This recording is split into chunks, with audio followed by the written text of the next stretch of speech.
आज के वीडियो में हम देखने वाले हैं आपके ईएमआरएस टियर 1 एग्ज़ाम के लिए बहुत ज़्यादा आपका इम्पोर्टेंट टॉपिक है टीचिंग एप्टीट्यूड। बहुत सारे स्टूडेंट को कन्फ्यूजन रहता है कि हमें सिलेबस में बहुत कम टॉपिक्स हमें दिए हुए हैं टीचिंग एप्टीट्यूड वाले पार्ट में। पर हमें क्या-क्या टॉपिक्स उसके लिए पढ़ने रहेंगे, क्या-क्या टॉपिक हमें प्रिपेयर करने रहेंगे। तो आज हम वही डिस्कस हम करने वाले हैं कि क्या-क्या टॉपिक आपको पढ़ने हैं। तो सबसे जो पहला आपका टीचिंग एप्टीट्यूड के लिए जो टॉपिक है वो है आपका नेचर, ऑब्जेक्टिव और कैरेक्टरिस्टिक्स ऑफ टीचिंग। जो टीचिंग जो हमारी प्रक्रिया है, उसका नेचर क्या होता है, उसके ऑब्जेक्टिव्स क्या हैं, उसके लक्ष्य क्या हैं, उसकी कैरेक्टरिस्टिक क्या हैं और सबसे पहले तो हम देखते हैं कि टीचिंग जो है वो उसकी डेफिनेशन क्या है। तो टीचिंग एक बहुत सिस्टमैटिक प्रोसेस होता है, वो प्रक्रिया होती है जो बहुत सिस्टमैटिक है और इसके थ्रू हम चेंजेस लाना चाहते हैं हमारा जो लर्नर है, हमारा जो छात्र है उसके बिहेवियर में। और यहाँ पर इंटरेक्शन होगा किसका, एक टीचर का और एक स्टूडेंट का। एक स्टूडेंट भी हो सकता है या फिर ग्रुप ऑफ स्टूडेंट भी हो सकते हैं, तो इनके बीच में इंटरेक्शन होगा। तो ये जो प्रक्रिया होती है ये कहलाती है आपकी टीचिंग। अगर हम नेचर की बात करें जो टीचिंग है कि उसका नेचर कैसा है, तो टीचिंग जो है हम उसको दोनों कंसिडर करते हैं। उसको हम आर्ट भी कहते हैं और साइंस भी कहते हैं। आर्ट और साइंस हम क्यों कहते हैं? क्योंकि आर्ट की तरह ये जो है हर स्टूडेंट के लिए, हर एक टीचर के लिए ये अलग हो सकती है, फ्लेक्सिबल हो सकती है। बट कहीं-कहीं पर साइंस की तरह हम एक सिस्टमैटिक अप्रोच भी हम एजुकेशन में लेते हैं। फिर ये इंटेंशनल होती है, मतलब सोच समझ करके टीचिंग करवाई जाती है। उसके पीछे हमारा एक लक्ष्य होता है, गोल होता है। अ, हम बिना किसी कारण के या फिर बिना किसी इंटेंशन के टीचिंग नहीं करवाते हैं। फिर डायनेमिक होती है, मतलब ये चेंज होती रहती है। अब ये डिपेंड करेगा कि आपका लर्नर कैसा है, लर्नर के अकॉर्डिंग चेंज होगी या फिर आपके एनवायरनमेंट के अकॉर्डिंग चेंज होगी, ये हो सकता है आपके टीचर के अकॉर्डिंग भी चेंज होगी। तो एक डायनेमिक होती है, फिर टाइम के अकॉर्डिंग भी चेंज हो सकती है। फिर नेक्स्ट टॉपिक है हमारा लेवल्स ऑफ द टीचिंग। तो जो हम बच्चों को स्कूल के अंदर, क्लास के अंदर जो हम टीचिंग करवाते हैं, तो उसके कौन-कौन से लेवल्स होते हैं? क्योंकि हर बच्चे को हम उसकी कक्षा के अकॉर्डिंग, उसकी क्लास के अकॉर्डिंग, उसकी ग्रेड के अकॉर्डिंग हमारा पढ़ाने का तरीका अलग-अलग होता है। हम एक नर्सरी का जो स्टूडेंट है या पहला हमारा जो प्राइमरी का जो स्टूडेंट है, उसको पढ़ाने का जो तरीका है, वो हमारे हायर स्कूल में, हायर क्लासेस में हम जो बच्चों को पढ़ाते हैं, उससे टोटली डिफरेंट होता है। तो ये डिफरेंस जो है, ये आपके लेवल्स होते हैं। तो कौन-सा लेवल हम किस स्टेज में हम अपनाते हैं? सबसे पहला आपका जो लेवल होता है वो कहलाता है memory level of teaching. Memory level of जो टीचिंग होता है उसके अंदर हम ज़्यादातर फ़ोकस करते हैं रिकॉल और रिकॉग्निशन पर। रिकॉल का मतलब होता है बच्चों को हम जो जनरल फैक्ट्स हैं, वही चीज़ें हम बताते हैं। हम बच्चों को ज़्यादातर मेमोराइज़ेशन हम करवाते हैं चीज़ों का। और ये जो होता है ये आपके जो आपके छोटे जो बच्चे होते हैं जो आपके नर्सरी में हैं या फिर प्राइमरी क्लासेस में हैं, तो ऐसे बच्चों के लिए ये आपका मेमोरी लेवल ऑफ टीचिंग हम करवाते हैं। इसको जो देने वाले जो एजुकेशनिस्ट थे उनका नाम था हर्बर्ट। सेकंड लेवल आता है हमारा अंडरस्टैंडिंग लेवल। अब जैसे हमने मेमोरी लेवल में देखा था कि उसमें मेमोरी लेवल के अंदर बच्चे को उसके अंदर वो क्यों आया, उसका उत्तर या आंसर वो क्यों है, वो उसको एनालाइज़ नहीं करेगा या उसके बारे में सोचेगा नहीं, बस उसको मेमोराइज़ करेगा, उसको पढ़ेगा, उसको लर्न करेगा और उसको याद करके रिटेन करने का सोचेगा। बट जब सेकंड लेवल आता है हमारा अंडरस्टैंडिंग लेवल, तो अंडरस्टैंडिंग में बच्चा उसको कॉम्प्रिहेंशन करना सीखेगा कि वो जो उत्तर आया, वो जो आंसर आया या फिर जो भी उसने जो टीचिंग के अंदर जो चीज़ें पढ़ाई गई हैं, वो क्यों आई हैं? उसका एक्सप्लेनेशन क्या है? तो जब एक्सप्लेनेशन और कॉन्सेप्ट के बारे में बच्चा जानता है उसको समझता है, तो ये जो टीचिंग होती है, ये हमारी कहलाती है अंडरस्टैंडिंग लेवल ऑफ टीचिंग। और ये देने वाले पर्सन का नाम था मॉरिसन। थर्ड लेवल आता है हमारा reflective level of teaching. Reflecting जो लेवल है वो सबसे हाईएस्ट लेवल होता है। इसके अंदर बच्चों को प्रॉब्लम सॉल्विंग, उनको प्रॉब्लम दी जाती है और बच्चा जो है प्रॉब्लम को सॉल्व करना सीखता है। क्रिटिकल थिंकिंग वो करता है। वो हमेशा जो उसको पढ़ाया जा रहा है, बताया जा रहा है, वो उसको मान नहीं लेगा। उसको क्रिटिकली वो उसको सोचेगा, एनालाइज़ करेगा और उसका यूज़ करके कोई वो नई चीज़, नई थ्योरी वो उसका यूज़ करेगा एप्लीकेशन बेस्ड चीज़ों में। नेक्स्ट टॉपिक आएगा हमारा जो हमें पढ़ना है वो है फंक्शंस ऑफ टीचिंग। तो टीचिंग हम करवा तो रहे हैं पर उसका उसके फंक्शंस क्या है, उसकी ज़रूरत क्या है, उससे वो किस काम में आती है। तो सबसे पहला जो टीचिंग का फंक्शन है वो होता है कॉग्निटिव फंक्शन। कॉग्निटिव का मतलब होता है आपका जो दिमाग है, आपका जो ब्रेन है, उसके अंदर जो फंक्शंस होते हैं, आपके कॉग्निटिव फंक्शंस होते हैं, तो उनको किस तरह से डेवलप किया जाए, वो बच्चा जो है वो किस तरह से उसके सोचने समझने की जो कैपेसिटी है, क्षमता है, वो इंक्रीज हो। तो पहला जो फंक्शन होगा कॉग्निटिव फंक्शन, जिसमें बच्चे को नॉलेज दिया जाएगा, वो उसको सीखेगा। सेकंड आता है हमारा अफेक्टिव जो लेवल है, अफेक्टिव जो फंक्शन है, इसमें बच्चे को अब बच्चे को नॉलेज तो दिया ही जा रहा है, बट सिर्फ नॉलेज ही इम्पोर्टेंट नहीं है। बच्चे के लिए, एक स्टूडेंट के लिए वैल्यूज़ देना, उसको एटीट्यूड में, उसके एटीट्यूड में, बिहेवियर में चेंज करना भी बहुत इम्पोर्टेंट है। तो ये आपका इसमें अफेक्टिव डोमेन आ जाएगा। थर्ड आपका डोमेन होता है साइकोमोटर डोमेन, या फिर जिसे हम कहते हैं स्किल्स। तो बच्चा साथ में वैल्यूज, एटीट्यूड और नॉलेज के साथ में उसको स्किल्स कितनी आती है, वो उसको वो चीज़, जो चीज़ें उसने पढ़ी हुई हैं, जो थ्योरेटिकल चीज़ें उसने पढ़ी है, वो उसको कितने, किस तरीके से वो यूज़ कर पा रहा है। तो ये जो होते हैं आपके थ्री डोमेन्स होते हैं फंक्शंस ऑफ टीचिंग में। कॉग्निटिव डोमेन आपका ब्रेन से रिलेटेड है, अफेक्टिव डोमेन आपका हार्ट से रिलेटेड है और साइकोमोटर डोमेन आपका वर्किंग से, हैंड से रिलेटेड है। नेक्स्ट टॉपिक हमारा रहेगा मैगज़िम्स ऑफ टीचिंग। जो टीचिंग के मैगज़िम्स क्या होते हैं? तो सबसे पहला जो मैगज़ीम होता है, जो हमारी स्टेप्स होती हैं, वो होती हैं सबसे सिंपल टू कॉम्प्लेक्स। हम जब बच्चे को पढ़ाते हैं, पढ़ाते टाइम पर हम बच्चों को सिंपल चीज़ें पहले समझाते हैं। सिंपल चीज़ें समझाने के बाद में हम उनको कॉम्प्लेक्स चीज़ें जो डिफ़िकल्ट है, उनको बताते हैं। दूसरा आता है नोन टू अननोन। जब भी हम बच्चों को लेसन पढ़ाना स्टार्ट करते हैं, जो भी हम चैप्टर पढ़ा रहे हैं, तो सबसे पहले हम उनको जो चीज़ें उन्होंने पहले से पढ़ी हुई हैं, ऐसे कॉन्सेप्ट्स हम उनको बताते हैं, इंट्रोड्यूस करते हैं। उसके बाद में उस चैप्टर को इन डेप्थ में समझाते हैं, जो उसमें अननोन चीज़ें हैं। तो हमेशा हम टीचिंग में नॉन से अननोन की तरफ हम जाते हैं। नॉन जो चीज़ें हैं, जो उनको ऑलरेडी पता है, उसको हम लिंक करते हैं अननोन से। फिर आता है हमारा नेक्स्ट मैगज़ीम है कॉन्क्रीट टू एब्स्ट्रैक्ट। कॉन्क्रीट का मतलब है जिसको टच किया जा सकता है, जिसको देखा जा सकता है। और एब्स्ट्रैक्ट का मतलब होता है कि जो एक कॉन्सेप्ट है जिसको हम देख नहीं सकते, जिसको हम टच नहीं कर सकते। तो बच्चे को हमेशा वो चीज़ें पहले बताई जाती है, सिखाई जाती है जो कॉन्क्रीट है, जो विज़िबल है, जो बच्चा टच कर सकता है, जो बच्चा उसको फ़ील कर सकता है। बाद में जाकर के जो एब्स्ट्रैक्ट आपके जो कॉन्सेप्ट है, जिनको वो सिर्फ़ समझ पाएगा, उनको देख नहीं सकता या फिर उनको फ़ील नहीं कर सकता, टच नहीं कर सकता, ऐसे कॉन्सेप्ट उनको बाद में बताए जाते हैं। फिर जब बच्चों को कुछ भी बताया जा रहा है, तो उसको मेन जो मेजर पार्ट है, होल पार्ट पहले बताया जाता है। उसके बाद में उसको उसके जो छोटे-छोटे जो मेन इन डेप्थ जो टॉपिक होते हैं, पार्ट्स होते हैं, उसको बाद में एक्सप्लेन किए जाते हैं, समझाए जाते हैं।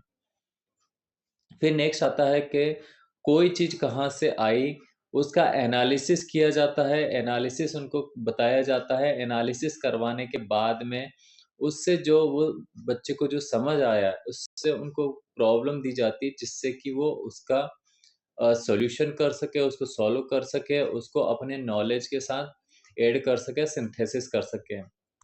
नेक्स्ट आपका टॉपिक आपको जो पढ़ना है वो है लर्निंग थ्योरीज।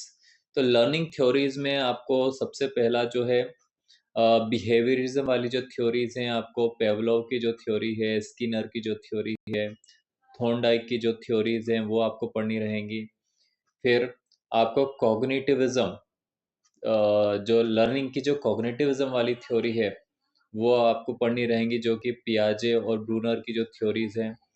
फिर कंस्ट्रक्टिविज्म की जो थ्योरी है आपकी वाइगोत्स्की और जॉन डेवी की जो थ्योरीज हैं वो आपको इसमें प्रिपेयर करना रहेगा। सोशल लर्निंग जो थ्योरी है आपके बंडूरा की, वो आपको पढ़नी रहेंगी। तो ये सारी जो लर्निंग थ्योरीज है ये हम आगे जाकर के हम डीप में हम देखेंगे।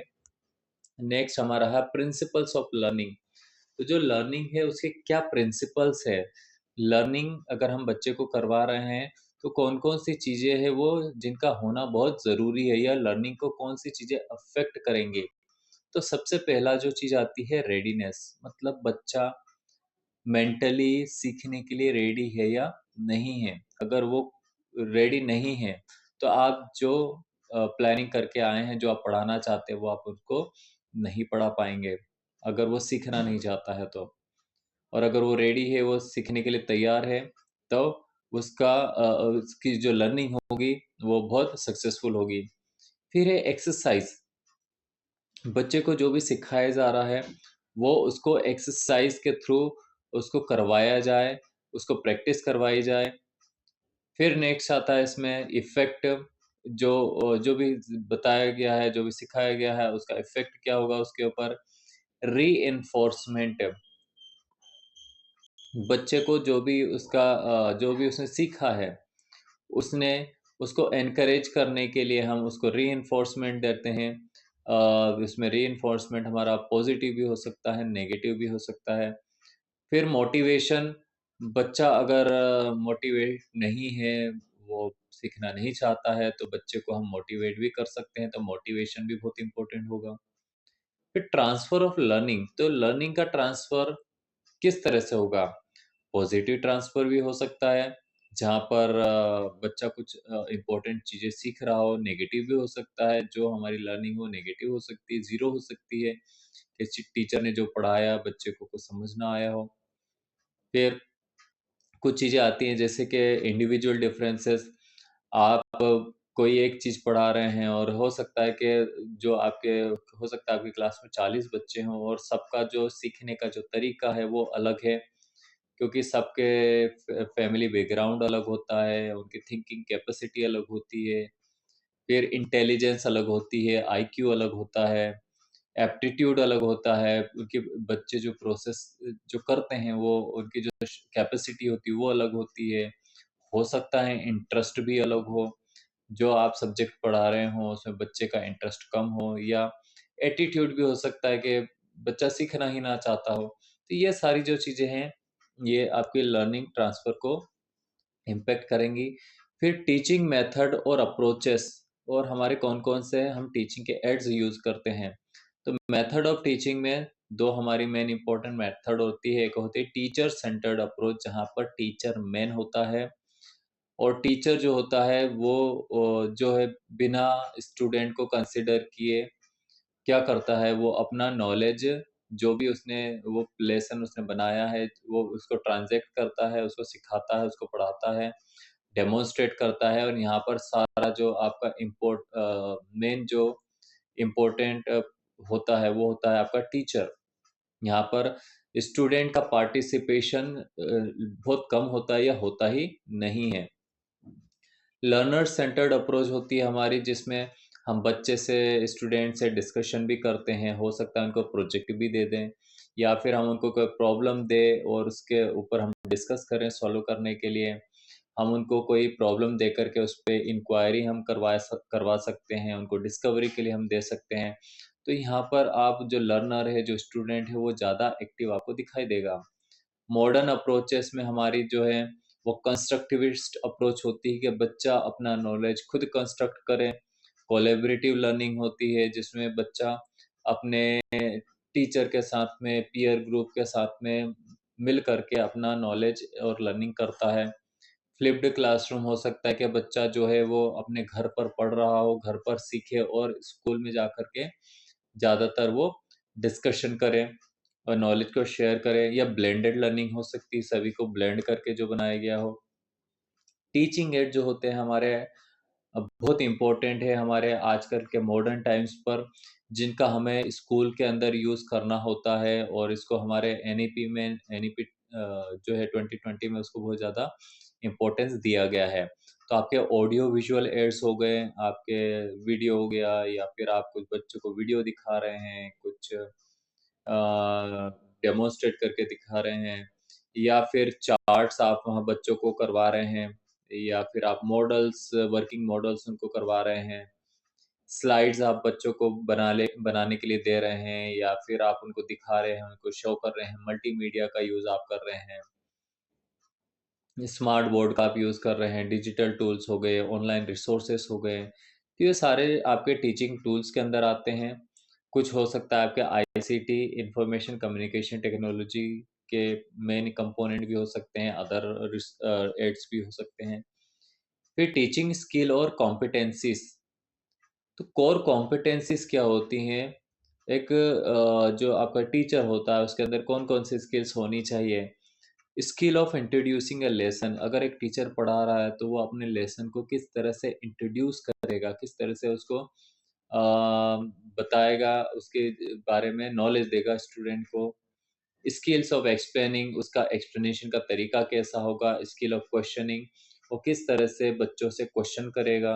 स्किल ऑफ रीइंफोर्समेंट, बच्चों से ज़्यादा लर्निंग करवाने के लिए किस तरह से उनको रीइंफोर्समेंट वो देगा, या किस तरह से वो एग्जाम्पल इलिस्ट्रेट कर सकता है, किस तरह से वो ब्लैक बोर्ड पर राइटिंग करेगा, किस तरह से आपके स्टिमुलस जो है वो डिफरेंट डिफरेंट स्टिमुलस का यूज़ करेगा, और स्किल ऑफ क्लोजर, लास्ट में वो लेसन को कैसे क्लोज करता है। तो ये माइक्रो टीचिंग की जो स्किल्स है एक टीचर के अंदर होनी चाहिए। और नेक्स्ट आपका टॉपिक रहेगा इसमें टीचर कॉम्पिटेंसीज। टीचर के अंदर क्या-क्या चीज़ें कॉम्पिटेंसी में होनी चाहिए? तो सबसे पहले आपकी पेडागॉजिकल कॉम्पिटेंसी होनी चाहिए, कि उसके पास में सारी जो आपकी अप्रोचेस हैं, स्टेप्स हैं, उसका नॉलेज उसके पास में हो। अच्छी कम्युनिकेशन स्किल हो, अगर टीचर की कम्युनिकेशन स्किल अच्छी नहीं है तो फिर बच्चों को अपना जो भी उसका वो सिखाना चाहता है, लर्निंग करवाना चाहता है, वो इफ़ेक्टफुली नहीं करवा पाएगा। क्लासरूम मैनेजमेंट होना चाहिए कि प्रॉपरली वो किस तरह से मैनेज कर रहा है। इमोशनल इंटेलिजेंस होना चाहिए जिससे बच्चे को भी समझ पाए वो, और अपने बिहेवियर पर भी कंट्रोल कर पाए। रिफ्लेक्टिव प्रैक्टिसेस होनी चाहिए कि बाद में वो समझ पाए कि कहाँ पर लर्निंग के अंदर कमियाँ रही हैं। अगर हम इवैल्यूएशन सिस्टम की बात करें तो इवैल्यूएशन हमारे, अगर हम जो लर्निंग है उसको मेजर करने के लिए हमारा क्वांटिटिव असेसमेंट है कि बच्चा कितना क्वांटिटी में लर्न कर पाया। सेकंड होगा हमारा इवैल्यूएशन क्वालिटेटिव। क्वालिटेटिव मतलब जो उसने पढ़ा है उस वो उसको कितना समझ पाया, कितना कॉन्सेप्ट को ग्रैस्प कर पाया। असेसमेंट के अंदर हमारा कंटीन्यूअस प्रोसेस होता है। असेसमेंट, हम एक लेसन पढ़ाते हैं, कोई टॉपिक हमने पढ़ाया, फिर उससे रिलेटेड हमने क्वेश्चन दिए, हमने उनको चेक किया, ओरली पूछा। तो ये जो होता है, आप हर एक लेसन के बाद में अगर आप उससे एक असेसमेंट ले रहे हैं, आप फीडबैक ले रहे हैं, तो आपका डेली असेसमेंट का पार्ट हो जाएगा। टाइप्स ऑफ इवैल्यूएशन हम बात करें तो एक आपका पहला होता है फॉर्मेटिव इवैल्यूएशन, जिसमें आप कंटिन्यूअस जो भी आप एक-एक चैप्टर, एक-एक टॉपिक पढ़ाने के बाद में फीडबैक लेते हैं। और समेटिव असेसमेंट आपके जो टर्म से end of the term exams होते हैं, टर्म 1, टर्म 2, ये आपके समेटिव जो है इवैल्यूएशन में आ जाएँगे। फिर आपका आ जाता है डायग्नोस्टिक, आइडेंटिफाइंग लर्निंग डिफिकल्टीज। हमने कुछ पढ़ाया, पढ़ाने के बाद में हमने देखा कि कुछ बच्चे जो है उनको लेसन या समझने में, चैप्टर समझने में दिक्कत आई, प्रॉब्लम्स आई, डिफिकल्टीज आई। तो वो डिफिकल्टीज क्यों आई, उनको कैसे सॉर्ट आउट किया जा सकता है, दूर किया जा सकता है, तो वो आपका डायग्नोस्टिक इवैल्यूएशन हो जाएगा। क्राइटेरियन और जो क्या-क्या क्राइटेरिया होगा इसमें, कहाँ रेफरेंसेस हम क्या लेंगे उसमें, नॉर्म रेफरेंस्ड मतलब क्या-क्या नॉर्म्स रहेंगे वो हम डिस्कस करते हैं। फिर हमारे लर्नर जो होता है उसकी क्या कैरेक्टरिस्टिक होती हैं, लर्निंग प्रोसेस कैसी होती है। तो हमारे जो लर्नर होंगे ऑब्वियस सी बात है, हर एक इंडिविजुअल, हर एक स्टूडेंट डिफरेंट है। तो कुछ स्लो लर्नर भी होंगे जिनको कॉन्सेप्ट समझने में, इवन सिंपल कॉन्सेप्ट समझने में बहुत ज़्यादा डिफ़िकल्टी आएगी। कुछ गिफ्टेड होते हैं जो बहुत ज़्यादा ईज़िली वो आपके कॉन्सेप्ट को ईज़िली ग्रास्प कर लेंगे, समझ जाएँगे। कुछ क्रिएटिव होंगे, कुछ डिफरेंटली एबल्ड भी होंगे जो किसी न किसी फिज़िकल प्रॉब्लम से वो सफ़र कर रहे हों, तो उनके अकॉर्डिंग हमारी लर्निंग हमको करवानी होती है, टीचिंग हमें करवानी होती है। टूल्स में अगर हम बात करें तो बच्चों को क्या-क्या, स्टूडेंट्स को हम क्या-क्या टूल्स के थ्रू हम उनको इवैल्यूएशन हम कर रहे हैं, जैसे आपका टेस्ट हो गए, मंथली टेस्ट हो गए, क्या आपने उनको असाइनमेंट्स दिए हैं, क्या आपने उनको ऑब्ज़र्व किया है, ऑब्ज़र्वेशन किया है, रेटिंग स्केल्स उनको दी है या फिर रूब्रिक्स आपने उनको दिए हैं। न्यू जो ट्रेंड्स है आपके, हम देखेंगे कि आपका एनईपी बात करता है कंटीन्यूअस कॉम्प्रिहेंसिव इवैल्यूएशन की, सीसीई की। मतलब कंटीन्यूअस मतलब आपका जो इवैल्यूएशन है वो कुछ मंथ में नहीं, ऐसा नहीं होना चाहिए। आप उसको कंटीन्यूअस प्रोसेस की तरह करेंगे।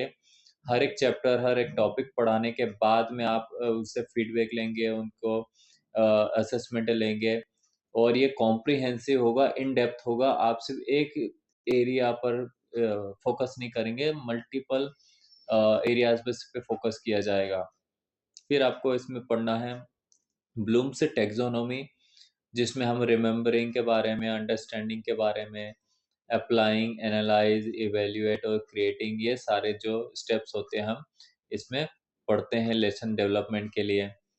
कम्युनिकेशन जो होता है क्लासरूम में वो किस-किस टाइप का हो सकता है, तो पहला हमारा वर्बल कम्युनिकेशन हो सकता है जब हम बोल कर के चीज़ें हम बता रहे हों, नॉन वर्बल हो सकता है, विजुअल हो सकता है जब हम कुछ समझा रहे हों वीडियोज़ के थ्रू, वन वे हो सकता है, टू वे हो सकता है, फॉर्मल इनफॉर्मल हो सकता है, इफेक्टिव क्लासरूम कम्युनिकेशन अ, किस तरह से करवाया जा सकता है, क्लैरिटी, हम जो पढ़ा रहे हैं उसकी क्लैरिटी कितनी है, फीडबैक हमने लिया है, नहीं लिया है, हमारा इंटरैक्शन कितना है, ओवरकमिंग बैरियर्स, क्या-क्या टीचिंग के टाइम पर क्या-क्या बैरियर्स हो सकते हैं जो बच्चे को हम जो पढ़ा रहे हैं उसमें कहीं न कहीं पे उसको प्रभावित करेंगे, नॉइज़ हो गया, इमोशंस हो गए, लैंग्वेज हो गए, एक्टिव लिसनिंग हो गई।